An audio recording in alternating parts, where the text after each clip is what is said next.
Is Russia arming so that it might move into the Middle East? Well, we don't need to ask that because it has already, but come back a few months. Here we are, May this year, May Day Parade in Moscow. And look what the Daily Mail in Britain said. A show of strength. Vladimir Putin used the VE Day to stage the biggest Red Square parade since the collapse of the collapse of the communists. The biggest. A think tank has warned that Moscow is actively preparing for war. They thought then in Europe. Scripture says it's got to move also on the Middle East. And in the Middle East, that's where it's moving. So, Russia launches the largest military manoeuvre of 2015. Huge manoeuvre. Date, September. So we're only going back 3 months. The Russian military launched its largest scheduled military exercise of the year. What did it do? Well, it called up 95,000 troops and various other forces. And so that year, in March, it called up 80,000. Then, here we are, September, it called up 95,000. Since that, it's called up another 150,000 in October.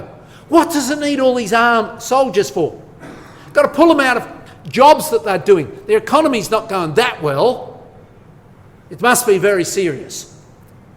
And Russia moves south to help its ally, Assad.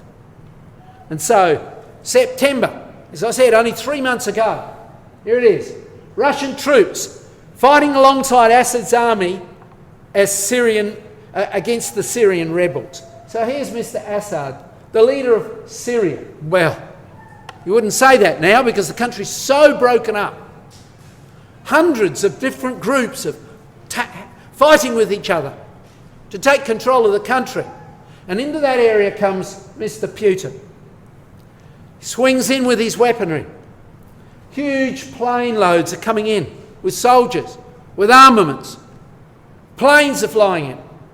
They wanted to fly them across Turkey or Greece. Not allowed. So they flew them significantly. And we'll look at that in a minute, across Iran, Iraq, into Syria. And so here they are, flying troops to Syria via Iran. Into that area they came. And as they did so, we can see straight away they moved into action. Look at it. Only a few days later, Russia enters Syrian war with airstrikes, jolts the Middle East into a new era. Russia is emerging strongly as the number one power of the region. That's exactly what the scripture said. That's exactly what we read. And that's really what's implied in Daniel chapter 2, as well as Daniel 11 and Ezekiel 38. Hugely significant. But look again at that quote we looked at a few minutes ago. We've got it on the PowerPoint.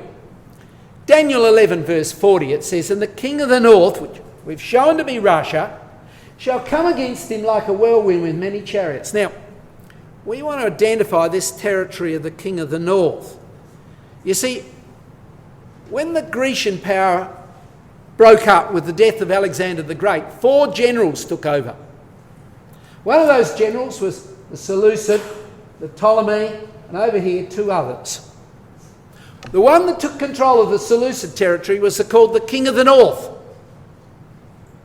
The one that took control of this, the king of the south, clearly. So let's have a closer look at that king of the north territory.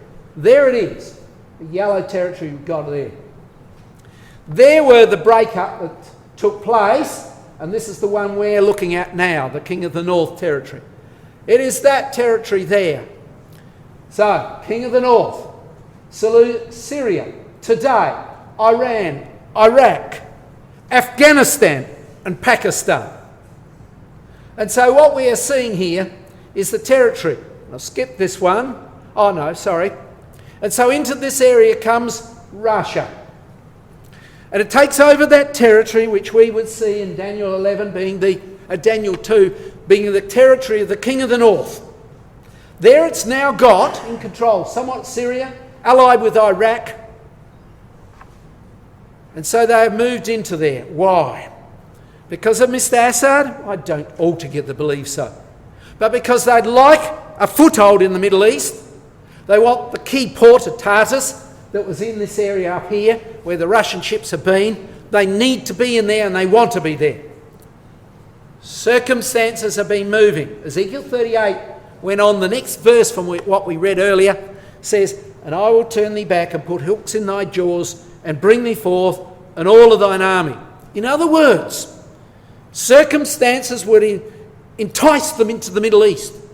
And it certainly was. Trouble in the Middle East. Assad, an ally of theirs, in trouble. The prospect of their port in Syria being lost and so on caused Russia to move. And it's moving in a big way. The biggest bombing raid in decades. In they moved. Brought in their huge aircraft carrier. From there they launched planes. From the airports in Tartus they are also launching planes. One of the biggest, the most complex heavy bomber missions in modern history. Listen to that. And here we are, November the 17th. Only just a few days ago. And then they moved. First of all against the rebels who opposed Assad. But under world pressure they moved against ISIS. Or ISIS, it doesn't matter which way we say it, but one or the other. But Russia has gone full beast mode over the last 48 hours. Russia has destroyed a fleet of 500 ISIS trucks used to smuggle oil out of Syria. Probably taken it into Turkey, we don't know. But here, the Russians are moving strongly. And they're not stopping there, and then more equipment's coming in. Vladimir is carrying out Russia's biggest military intervention outside of the old Soviet Union for almost 30 years. Here's one of the runways, as it was. Here it is now, upgraded. Planes on the runway, ready to go, moving into the Middle East in a dramatic fashion. But they've got allies. They've got allies in the Middle East, helping them. So, Russia enters Syrian war with airstrikes, jolts the Middle East into a new era. Russia is emerging as the strongest number one power in the region. And